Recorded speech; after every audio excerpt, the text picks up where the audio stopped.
The first thing I noticed was the playlist.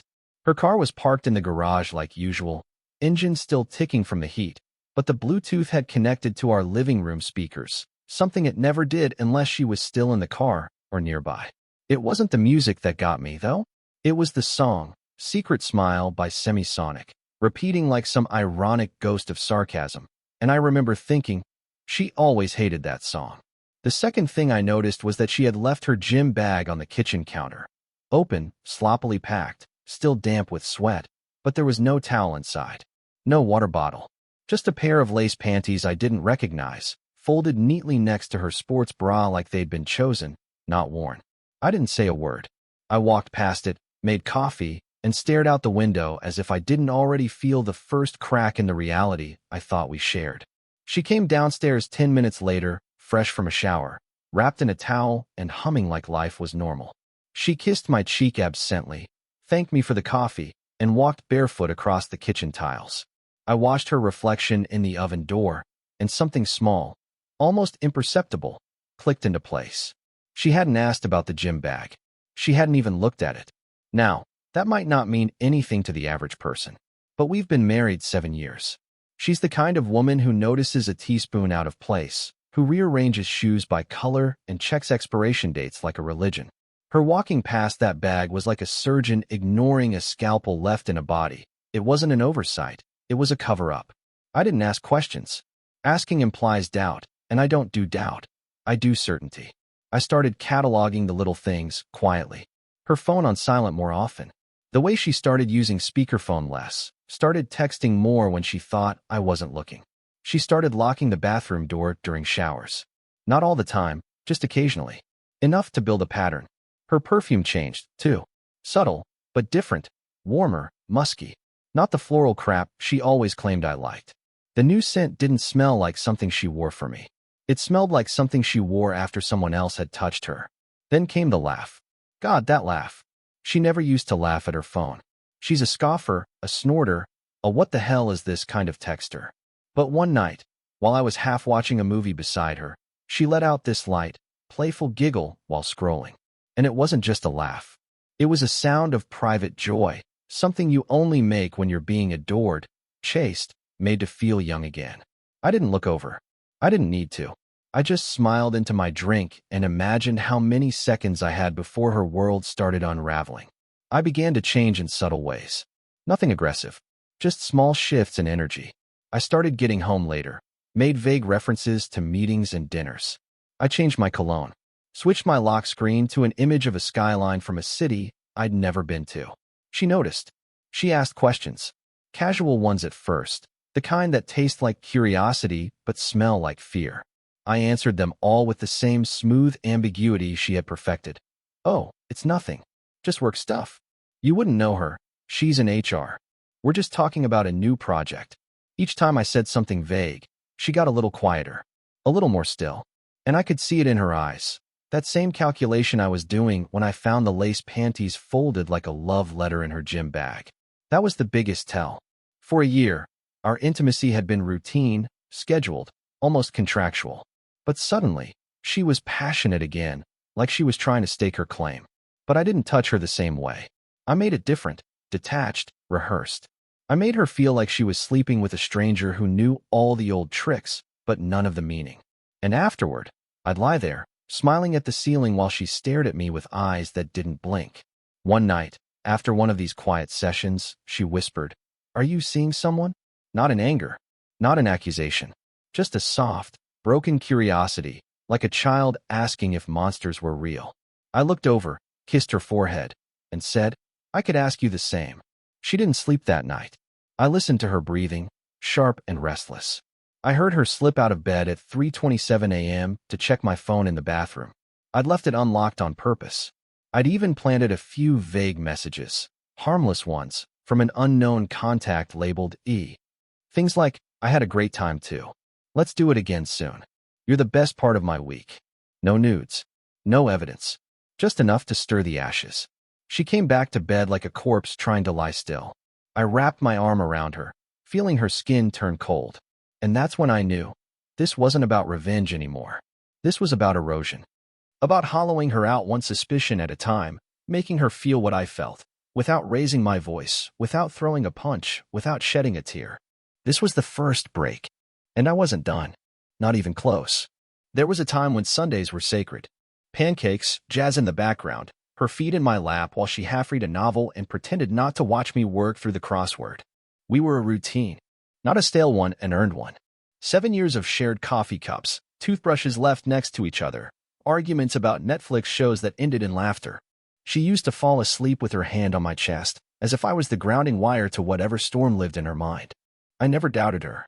Not once. I thought we were solid, not perfect, but solid.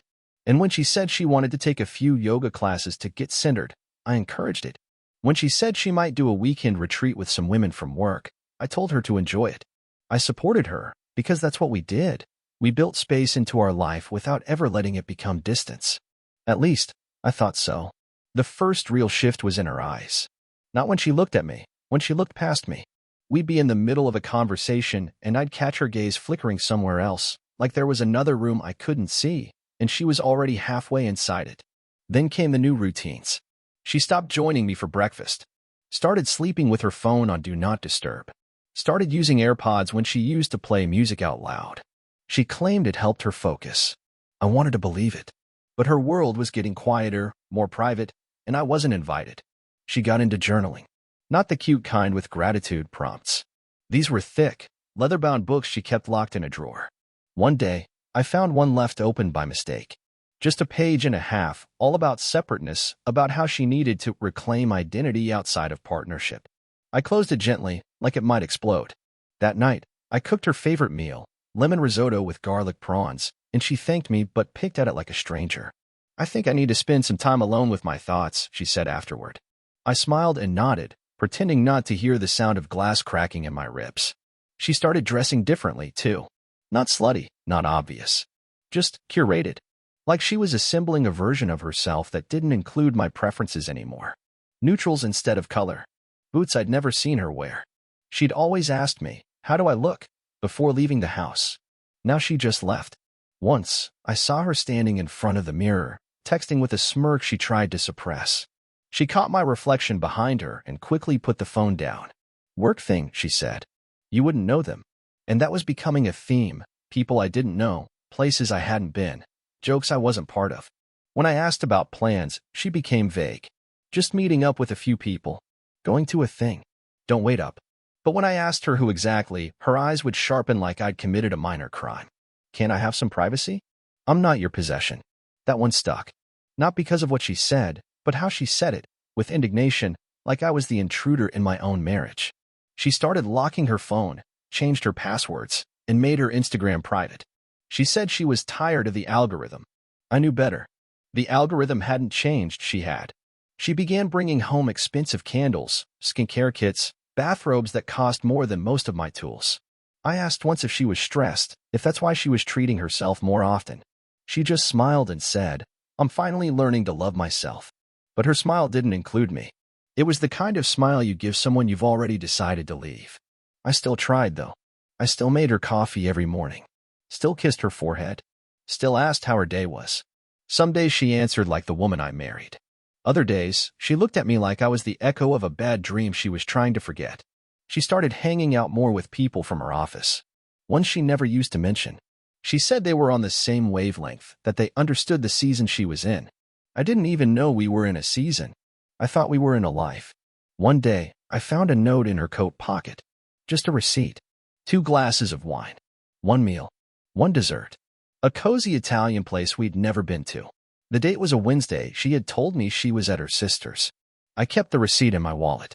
Not as evidence. As a reminder that even the most ordinary objects can whisper betrayal. Still, I didn't confront her. Not yet. I still wanted to believe that whatever this was, this phase, this silence, this detour, it was temporary. That the cracks were just stress. That she'd come back.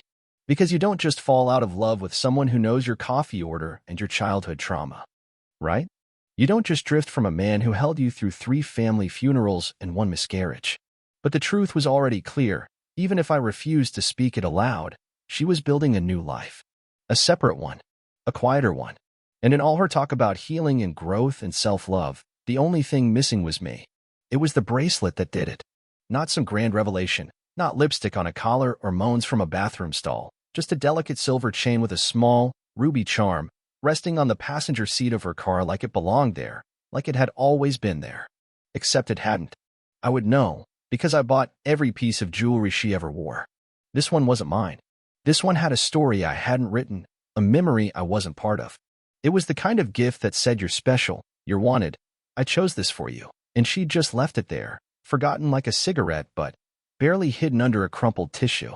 I sat in the driver's seat for a long time, watching our garage door slowly slide shut in the rearview mirror, sealing me into a moment I would never escape from. The smell inside her car was different too, cleaner, sharper, a hint of something citrus and unfamiliar. Someone else's cologne, maybe. Someone who didn't wear Old Spice. My hands didn't shake. My pulse didn't rise. My face stayed exactly the same. But something behind my eyes, something under my skin, went very, very quiet. I turned the bracelet over in my fingers, looked for a tag, an engraving. Found it. 3 tiny initials, SBH. I didn't know anyone with those initials. But she did. I was sure of it. She'd mentioned them once, a new hire, someone fresh out of a startup, young, ambitious, annoyingly charismatic. She'd laughed about how he tried to explain crypto to her at lunch, said he wore leather sneakers like a tech bro. I didn't laugh then, but I remember the name. Shane. Shane B. Something. I checked her glove box, something I'd never done before. Receipts, gum wrappers, a second phone charger, and another note, handwritten this time, small and folded tightly like a middle school secret. I opened it slowly, like disarming a bomb. Just one line in sloppy penmanship. Last night was perfect. I can still smell you. That was it. No name. No date. Just ink and implication and silence. I didn't scream. I didn't confront. I just sat there with it, like it was a riddle I had all the clues to but didn't want to solve. When I walked back into the house, she was in the kitchen, humming some indie pop trash while making a smoothie. She looked up, smiled, said, "Hey babe," like she hadn't just ripped the spine out of our marriage and used it as a bookmark in someone else's story. I kissed her cheek, noted the faint trace of cologne that didn't belong to me, and asked how her meeting went. She said it was productive, that they were looking into a brand pivot. I nodded, pretending to listen, eyes flicking to her wrist, bare. The bracelet was missing. She hadn't worn it in. She hadn't planned to. It wasn't for me. It was for someone else, someone who didn't know that when she giggled like that, it meant she was lying. I watched her stir her smoothie with a metal straw, the kind she always insisted on because she cared about the turtles. I wondered if Shane cared about turtles. I wondered if he'd ever seen her cry after watching that video of a dolphin choking on a plastic ring. Probably not. He was still seeing the version of her she painted for new audiences, the adventurous, deep-thinking, emotionally available woman who needed space, but still wanted to be adored. He didn't know the dark places she went to when no one was looking. But I did. That night, she showered for 23 minutes. I know because I timed it. She came out in a new robe, plush, white, monogrammed. Not for me. I complimented it. She said, it was a gift from work. I said, nice. My voice was steady. I watched her scroll through her phone, laugh silently, bite her lip while texting. When I asked who it was, she said, just Steph. I smiled and nodded. Steph doesn't make you blush. Steph doesn't make you shift your phone so I can't see the screen. Steph doesn't buy you jewelry. Later, while she brushed her teeth, I checked her gym bag again. No panties this time, but a tiny bottle of aftershave tucked into a side pocket, sealed but faintly scented. Masculine. Bold. Absolutely not mine. I replaced it exactly how I found it. No confrontation. No questions. I lay in bed, facing the ceiling, listening to her breathing as she fell asleep beside me. And that's when it changed. That's when something in me stopped asking why and started planning how. No more guessing. No more hoping I was wrong. She was somewhere else now, emotionally parked in another man's driveway, and I wasn't going to chase her. I was going to follow quietly, step for step, thought for thought, until I had every piece in place. Not to hurt her. No, not yet. But to unravel her, slowly, methodically, beautifully. Because trust doesn't break like glass. It shatters like bone, messy, painful, and unforgettable. And I was going to make sure she felt every second of it. I became invisible, and that was the first step. She still saw me, of course, still kissed me on the cheek in the morning, still asked if I wanted anything from the store, still laughed politely at my dry jokes over dinner. But she didn't see me, not the version of me that was watching her every move. I shifted my schedule by 15 minutes each day, left for work slightly later, came home slightly earlier, just to catch the edges of her routine and log what changed. And things were changing. She'd start getting dressed before I left, pretending she had early meetings, but her car never left the driveway for at least an hour. She took more time doing her makeup, but not for me. Her lipstick went darker, more deliberate. Her perfume stronger. I memorized the brands, then started noting which bottles were going down faster. One morning, I told her I forgot my laptop and doubled back, parked around the corner, and waited. 27 minutes later, a car pulled into our driveway. A gray Lexus. Newer model. Tinted windows. I took a photo of the plates, calmly sipped my coffee, and left without being seen. She never knew I was there. That night, I told her I might be going out of town for a work retreat. A lie. I was going nowhere. I just wanted to see her reaction. Her eyes lit up for half a second. Quick, but too bright to be innocent. She said, "Oh, that's too bad. I was hoping we could do something this weekend." I nodded, smiled, didn't blink. "Next time," I said. 2 days later, I called in sick and stayed home. Parked my car in a nearby alley. At noon, she left the house wearing heels and a skirt she hadn't worn in years. She said she was meeting Steph for lunch. I let her go. Waited 10 minutes. Then I called Steph. We weren't close, but cordial. I told her I was planning a surprise anniversary trip and wanted to ask her a few things. She laughed and said she hadn't seen my wife in over a month. I thanked her, made a joke, and hung up. That was the final confirmation I needed. I opened a new checking account under my name only.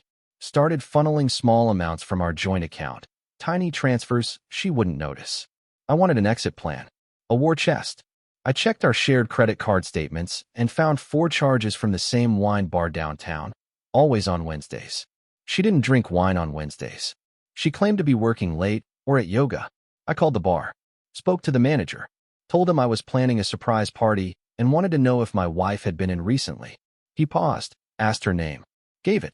He said, "Oh yeah, her and that guy with the beard. They're regulars now." I said thanks. Hung up. Sat in silence for an hour. Not because it hurt, but because the pieces were falling together faster than I'd expected. Next, I created a fake email, clean, no trace. Used it to make a fake Instagram account. Basic, attractive enough, vague bio. Followed her, didn't DM. Just waited. 3 days later, she followed back. I posted a few gym selfies, some moody quotes. She liked 2 of them. Then one night, I sent a message. "I saw you at name of the wine bar. You looked incredible." She replied with a heart emoji. That's all I needed. She didn't even question it. She assumed it was someone she'd met, maybe during one of her clandestine outings.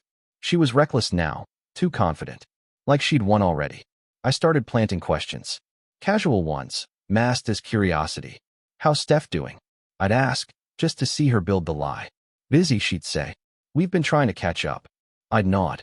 "You ever go to that wine place on Main?" I asked one evening. She blinked, just once, too slow. "No, why?" "Someone at work mentioned it. Supposed to have a great cab." She smiled, but it didn't reach her eyes. "Maybe we should try it sometime." I let that hang in the air, then moved on. The more she lied, the easier it became to read her. Her voice changed subtly when she was inventing. She touched her hair more, blinked less. She was unraveling under the weight of her own fiction. Then I tracked the Lexus. Used a reverse plate lookup service. Nothing illegal, just resourceful. Found the name, Shane B.H. Confirmed. Worked in marketing. Mid-30s. Divorcee. Lived 15 minutes away. I scrolled through his LinkedIn. There she was, tagged in a team photo from a company event 3 months ago, smiling like someone who didn't have a husband waiting at home. I created a burner phone. Texted him once. No threats. Just this. "Does your girlfriend know she's married?" No reply. Didn't need one. I wasn't looking for a confrontation. I was mapping the battlefield. Every move she made, I was already there. She thought she was living in secret. But every lie she whispered, every step she took into this new world of hers, I was already in the shadows, watching, waiting. She didn't realize it yet, but the hunt had already begun. And by the time she looked over her shoulder, I'd be right there, holding every truth she thought she'd buried. She didn't expect me to be at the company mixer. She told me it was just a casual networking event, that spouses weren't invited, that it would be boring corporate nonsense, the kind of thing I never had any interest in. And she wasn't wrong about that last part. But I showed up anyway, dressed in a suit she hadn't seen me wear since our anniversary dinner 3 years ago. I walked in like I belonged, slipped past the concierge with a nod, and strolled into the rooftop bar where the golden hour light painted everything like a soft lie. She was at the far end of the terrace, laughing at something. His hand was on the small of her back, fingers just a bit too familiar, eyes locked on hers with the intensity of someone who thinks he's stolen something precious. I didn't make a scene. I waited, watched them toast glasses, watched her lean in a little too close. And then I stepped forward. Her name left my mouth like a simple question. She turned and froze, glass halfway to her lips, and for a split second, the look on her face was almost comical, pure, animal panic before the mask fell back into place. "You made it," she said, forcing a smile, stepping away from him. He looked confused, trying to piece together who I was. I offered him my hand, introduced myself as her husband. He went pale. She flinched. That was all I needed. I pulled my phone out, opened the photo I had saved, her, sitting in his car 3 days ago, kissing him through the open window, her wedding ring glinting in the afternoon sun. I showed it to her without a word. She stared. Then came the first stage, denial. "This isn't what you think," she said, voice cracking just slightly. We were talking. It was innocent. It's not like that." I nodded slowly. "You kiss all your coworkers like that?" She faltered, the blood draining from her face. Stage 2, justification. "Okay, yes, it happened. But it was a mistake. A moment. It doesn't mean anything." I put the phone away, still calm. "You made a lot of mistakes. Wednesdays, wine bars, bracelets." Mistakes seemed to have a pattern. She looked around, her voice dropping, hoping no one else was listening. "Can we talk about this later? Privately?" I leaned in, voice low and cold. "We're already talking. And I'm being very kind." Stage 3, blame. "You weren't there. You've been distant. You stopped paying attention." I felt alone. I laughed once, quiet, sharp. "You felt alone? You were too busy being the main character of your own fantasy to notice I was holding our life together." Her lips twisted. Stage 4, mocking confidence. "Maybe I needed someone who didn't treat me like a routine. Maybe Shane actually listens. Maybe he sees me." Her voice was louder now. I could feel heads turning, people starting to notice. I didn't care. "He sees you?" I asked. "Good. I hope he sees the liar, the coward, the woman who couldn't even own her betrayal without dragging someone else through the mud." She stepped back like I'd slapped her. The color had drained from her entirely. Then came stage 5, fear. It flickered in her eyes like a storm just beginning to form. "Please," she whispered. "Let's not do this here." I leaned in again, closer this time. "Why not? You wanted space. You wanted freedom. This is it. Everyone here sees you now." The man Shane started to speak, but I cut him off with a single glance. "You should go," I said calmly. "This isn't about you anymore. It never really was." He backed away, awkward and pale, disappearing into the crowd. She stood there, hands clenched at her sides, the veneer of power she had built around herself crumbling with every breath. I didn't yell. I didn't curse. I didn't need to. Every word I spoke landed like a scalpel, precise and devastating. She tried one last time to recover. "We can fix this," she said. "You're overreacting." I stared at her for a long moment. I didn't overreact. I waited. I watched. I gave you every opportunity to tell the truth, and all you gave me were performance rehearsals. The tension hung in the air like smoke, thick and choking. She reached for me, hand trembling. I didn't move. Her fingertips stopped inches from my arm. And for the first time since all of this began, she realized I wasn't angry. I was finished. But I hadn't left yet. Not physically. Not emotionally. Because I still had something left to show her. Something final. Something unforgettable. So I just stood there, perfectly still, as the party's laughter faded behind us, and the silence between us became louder than any scream. She showed up at home 3 hours after the mixer, mascara smudged like she'd cried, but her eyes were dry, too dry, the kind of dry that comes from rehearsing tears rather than feeling them. She stormed in like she still had a claim to the space, slamming her bag down, muttering curses, tossing her heels in opposite directions like the carpet was the enemy. I was in the kitchen, calmly making tea. I didn't look up. I didn't need to. The silence pressed into her skin more than any screaming match could. "You humiliated me," she snapped, her voice sharp and cracked. I stirred my tea. "No," I said softly. "You did that all by yourself." She paced for a moment, trying to gather momentum, but there was nowhere to go. She turned to face me fully, arms crossed, lips trembling with something between anger and desperation. You smothered me, she spat. You were always so damn available, so predictable. I needed more. I took a sip, let it settle. You needed a mirror, I said, but all I ever gave you was a future. She flinched like I'd thrown something. She wanted fire, wanted chaos, wanted me to erupt so she could feel righteous in her destruction. But I wouldn't give her that. I'd taken her mask off in public, and now she was scrambling to rebuild it with scraps and broken glass. You were boring, she hissed, stepping closer. Safe. Too safe. You stopped being a man a long time ago. I looked at her then, really looked, at the anger in her face that wasn't mine, at the self-hatred she'd tried to staple onto me like a label she didn't want to wear. And yet, I said, you still needed me to fund your new life. She turned red. Don't you dare make this about money, she screamed. This was about you never listening. About you making me feel invisible. I tilted my head. I made you feel invisible? No, you erased yourself. One lie at a time. I just didn't stop you. She threw her hands in the air, pacing again like a caged animal. You think you're so perfect, she snapped. You think you're above it all, like some cold, robotic saint. I set the mug down.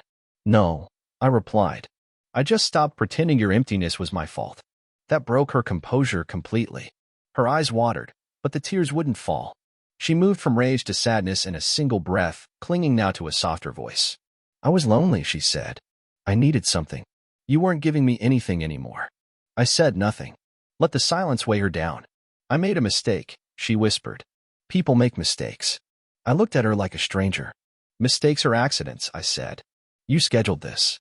She collapsed into a chair, arms limp at her sides, mascara now streaking as her defenses began to crack for real. What do you want me to say? She asked, voice thin, breathless. Do you want me to beg? Do you want me to hurt? Is that it? I leaned against the counter, arms folded, heart rate steady. You're already hurting, I said. I don't need to add anything. You did that better than I ever could. Her face twisted into something cruel then. I hope she was worth it, she snapped. Whoever you were texting. I hope she made you feel like a man again. I smiled, just barely. There was no one, I said. Just a mirror. I held it up, and you fell in love with your reflection. She stood again, trembling now, rage and fear and confusion colliding behind her eyes. You can't just walk away from this. You can't act like none of it mattered. I walked past her, slow and deliberate, then turned at the door. It mattered, I said. It mattered enough for me to mourn it in silence while you danced in someone else's arms. Her voice cracked like glass. So what now? You just get to be the victim? The noble one? The cold, righteous man who moves on without a scratch? I looked her in the eye one last time. No, I said. I'm not the victim. I'm the one who survived you. And that was when the truth hit her harder than anything I could have said all night. Her mouth opened, but no words came. No excuses left. No insults sharp enough. She had thrown every weapon she had, and I was still standing, untouched, unmoved, already gone in all the ways that mattered. Her manipulations, her venom, her desperate swings, they didn't land. Not anymore. Because the most terrifying thing in the world for someone who feeds on control isn't being hated. It's being irrelevant. And in that silence, in my stillness, she finally saw what she'd become. Not powerful, not desired, just dismissed. I started with the quiet details, the kind you don't notice until they're gone. The next morning, while she slept upstairs curled around a pillow instead of me, I logged into our joint accounts and began the extraction. Nothing sudden, nothing that would raise flags. Small, precise withdrawals into a personal account I'd opened under a name variation she wouldn't recognize. I rerouted my direct deposit, removed her access to our shared savings, canceled her secondary credit card without warning. She wouldn't notice until her next spontaneous spa day, when her card declined in front of someone who mattered. Then came the evidence, organized, dated, time-stamped, categorized. Photos of her in his car, screenshots of text messages, the note from her gym bag, timestamps from the wine bar receipts, the reverse lookup on Shane's car. I burned them onto a USB, locked it in a safe I installed in the garage, and uploaded copies to a cloud drive only I could access. No confrontation, no gloating, just preparation. Then I started the paperwork. I'd already met with a lawyer, too, in fact, quietly, carefully. During those lunch breaks, she assumed I spent bored in a break room. I filed the divorce petition through a courier with instructions not to deliver it for another week. Timing was everything. I wanted to watch her fall in stages. Next was the house. The mortgage was in my name. I called the insurance company, updated the policy to reflect sole residency, and scheduled a locksmith for the day after the papers would hit her desk. I canceled the utilities in her name, gas, water, streaming services she binge-watched alone while texting him under a blanket she used to share with me. She'd log in one night to find every password changed, every show wiped, every convenience gone. The car? Registered in my name. I cloned the keys, waited until she was asleep, and drove it to a friend's garage 3 towns over.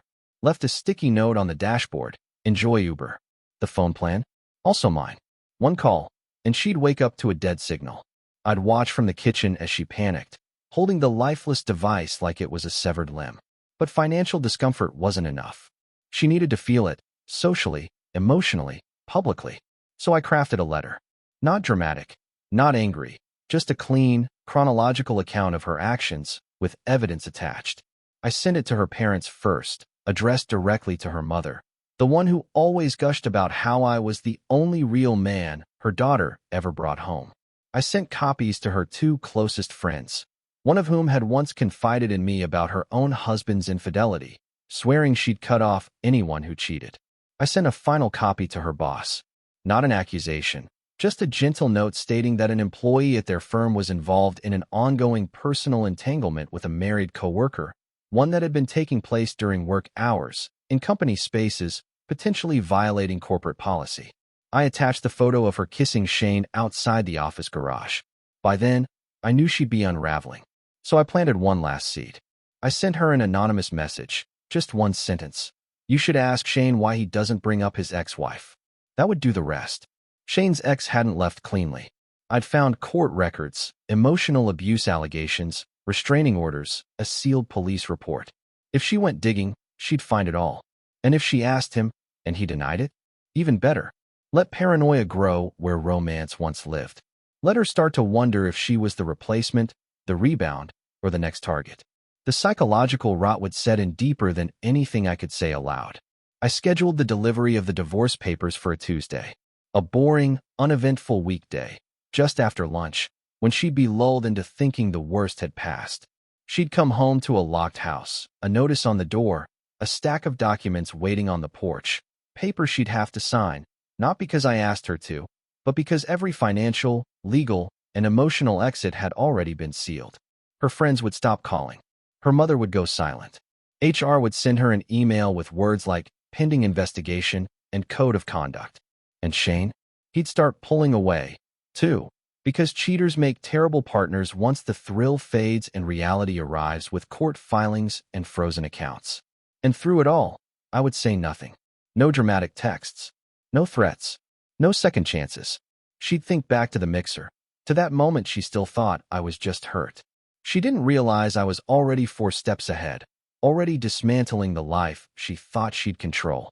Every lie she told, every insult she screamed, every manipulation she deployed, they were all fuel. And now the fire was spreading, slowly, cleanly, right through every corner of her carefully curated world. By the time she realized she was burning, I'd be long gone, untouched, rebuilt, and watching from a distance with nothing but cold satisfaction. It happened at her sister's engagement party, a bright, glittering garden event filled with soft jazz, string lights, and carefully manicured smiles. She was radiant in a backless emerald dress, strutting through the crowd like a peacock in heat, greeting family and friends as if she hadn't left a trail of betrayal behind her. She clung to me like nothing had changed, fingers laced with mine, her laugh too loud, her voice unnaturally high-pitched. The performance was impeccable for the first 20 minutes. Then her mother walked past her without a glance. Not a nod, not a smile, just cold air and footsteps. She turned, confused, her grip tightening on my hand. I said nothing.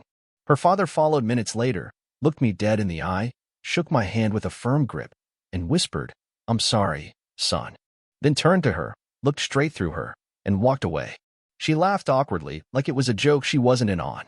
But the silence from her family was not accidental. One by one, her cousins avoided her eyes. Her aunt, who adored her, refused a photo with her. The music felt louder because the conversations near her were growing quieter. She excused herself to get champagne, but when she returned, her best friend, her ride-or-die since college, was sitting beside me. Leaned in, whispered, "If you ever need anything, you've got me." Then turned to my wife and said, "You disgust me." Simple, flat, delivered with surgical precision. My wife blinked, mouth slightly open, like she couldn't quite parse the words. "What?" she stammered. "What are you talking about?" Her friend stood up, handed me a flash drive, and walked away. That's when my wife began to tremble. She pulled me aside, out of earshot, down a quiet corridor behind the catering tent. "What the hell is going on?" she hissed. "Why is everyone acting weird?" I didn't answer. I just pulled out my phone and held it up. There, on screen, was the photo, her in Shane's lap, laughing with her lips grazing his ear, time-stamped, location tagged, undebatable. Then I swiped to the next image. The note, the bracelet, the bank statements, the messages. Her breath caught on each swipe like a fish pulled from water. "You know, this is taken out of context. This is insane," she said, voice rising. "You're setting me up. You're making me look like some," but her voice cracked. "Just a hairline fracture." And I saw it, the shift, the fear. "Why would you do this here?" she hissed, desperate now. "This is my sister's party." I looked around at the guests watching from the patio, some whispering, some pointing. I didn't say a word. I didn't need to.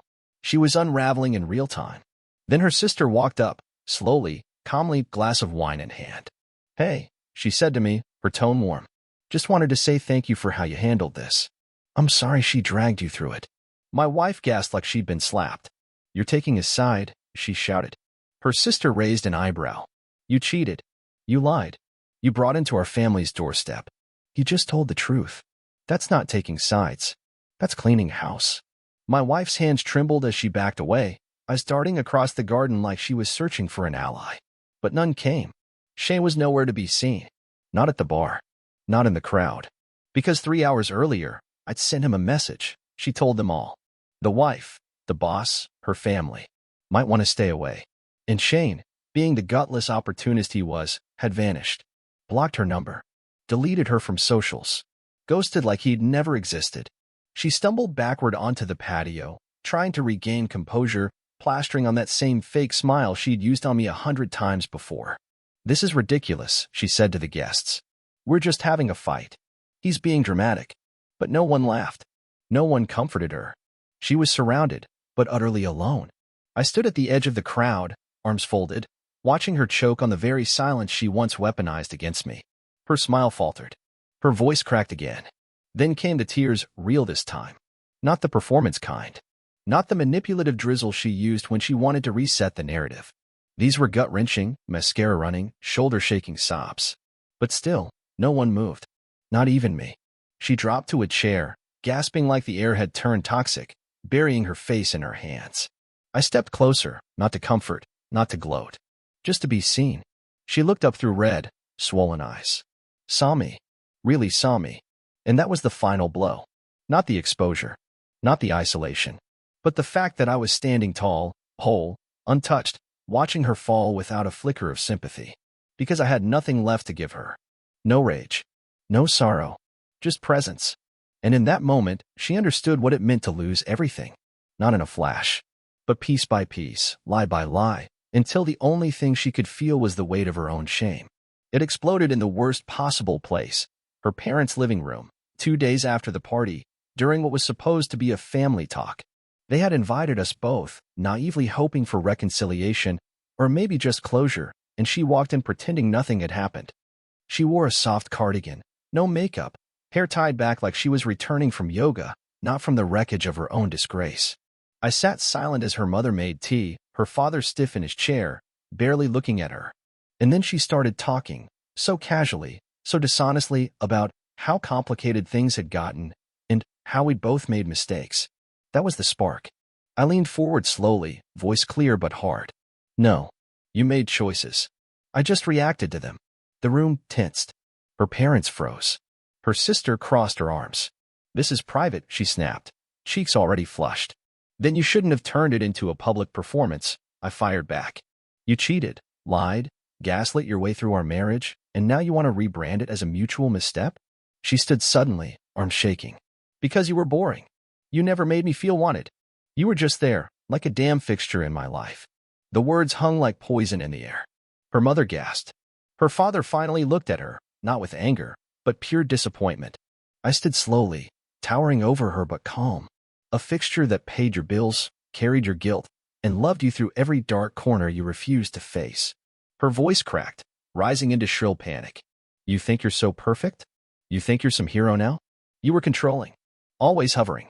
You killed the spark." I smiled bitterly. "No, you killed the spark when you started sharing our bed with another man. And not even a good one. Shane? That empty suit snake? That's who you blew our life up for." Her eyes darted to the door. He was there, stupid enough to show up, or maybe just too cowardly to say no when she begged him to come. "You don't know him," she barked. "You don't know what he gives me that you didn't." Shane stepped forward then, stammering something about keeping things civil, trying to play peacekeeper in a war he helped start. I turned to him slowly. "Go ahead," I said. "Tell them how you met. Tell her parents when you started sleeping with their daughter. Tell her father how many lies you needed before she let you into our house." Shane froze, face draining. Her dad stood suddenly, fist clenched, glaring at both of them. "Get out," he said, voice low and shaking. Shane tried to protest, but the room was a furnace now, and there was no escape. Her sister pulled out her phone, already recording. "This is what you destroyed a marriage for," she said, pointing the lens at her sister. "This is what you said was worth it?" The video caught every twitch, every stammer, every fragment of the once perfect image shattering in real time. "Stop filming," she screamed, voice shrill, hands flailing. "You're all against me." She turned back to me, eyes wild, mouth twisted with rage and humiliation. "You're enjoying this. You sick, calculating bastard. You set this up." I didn't flinch. "No," I said, cold and sharp. "You set this up the day you chose to sneak around instead of speaking up. The day you decided your comfort was worth my destruction. You just didn't expect the truth to be louder than your fantasy." She lunged toward me, finger in my face. "You think you've won?" she shrieked. "You think walking away makes you some kind of man?" I stepped closer, looked her dead in the eye, and delivered the final blow. "No. Staying this long made me a fool. Leaving makes me free." The room fell silent. Her parents looked shattered. Her sister stopped recording, eyes wet but victorious. Shane was already halfway out the door, muttering apologies to no one in particular. And she stood in the center of it all, shaking, makeup smeared by her own tears, fist clenched like she could still fight reality into submission. But it was too late. Her lies were ashes. Her audience was gone. And I, the man she once thought would beg to be loved, was walking away with every eye in the room watching, not her, not Shane, me. I opened the door, stepped outside, and for the first time in a long time, I didn't look back. She lost everything in less than 60 days. Her job was the first to go. Officially, it was a violation of conduct policy, but everyone in that office had already seen the screenshots by then, passed around in whispers and forwarded DMs. The HR email she used to brag about became a coffin lid. Her boss stopped speaking to her. Her coworkers began walking past her desk like it was empty. A week after the engagement party fallout, her social media turned quiet. First, the comments stopped, then the likes, then the friends. Even her curated posts couldn't survive the truth. Her best friend blocked her. Her sister stopped answering calls. Her mother, once her fiercest defender, told her over the phone, "You don't need a husband. You need therapy." Her father never spoke to her again. People in town looked the other way when they passed her on the street. The baristas who once knew her name forgot it. The man she threw her marriage away for disappeared without a trace, deleted her number, vanished from her socials, never responded to the 3 messages she sent in the early hours of a sleepless Tuesday morning. One said, "Please." One said, "I need you." The last one said nothing at all, just an empty image of her reflection in a mirror, mascara streaked down to her jaw. She sold the car, moved to a smaller place outside the city, took a job answering phones for a company she used to mock. She no longer posted selfies. No girl boss quotes. Just silence. But the worst part wasn't the isolation, it was that the silence wasn't silent anymore. It was full of echoes. Of things I'd said. Of the look on my face when I watched her implode and didn't move an inch. 2 months passed, and then came the message, simple, desperate, typed at 2:14 a.m. "I still love you. I don't know who I am without you." I stared at it for a long time, not out of emotion, but out of curiosity. This was the same woman who once said I was boring, that I wasn't a real man, that she needed more. And now, Reduced to digital begging, the woman who once orchestrated a fantasy of escape was pleading for permission to exist in the ruins of her own making. I didn't reply. The next day, she showed up at my front door, wearing a hoodie 2 sizes too big and jeans that didn't fit right anymore. No makeup, no pride, just swollen eyes and a hand that trembled when she knocked. When I opened the door, she didn't speak. She tried to step forward. I didn't move. Her lips parted, a whimper forming, and then finally, please. I need to talk. I looked her in the eye, not with rage, not with hate, just absence. We talked, I said. You just never listened. She sobbed, falling to her knees, trying to reach for me like I was some lifeline in the storm she summoned. I'm sorry. I didn't know what I was doing. I made a mistake. I destroyed everything. I watched her cry, watched her plead, and I felt nothing. Not satisfaction. Not revenge. Just distance. I don't know who I am anymore, she whispered. I leaned down, met her shattered gaze, and said, then go meet her. She's the only one left. Then I closed the door. Not with violence. Just finality. I never saw her again. That was the end, not of a marriage, but of a woman who buried herself in her own betrayal and expected someone else to dig her out. Thank you for listening to my story. I appreciate every second of your time. Now tell me, where are you from? And did you enjoy it?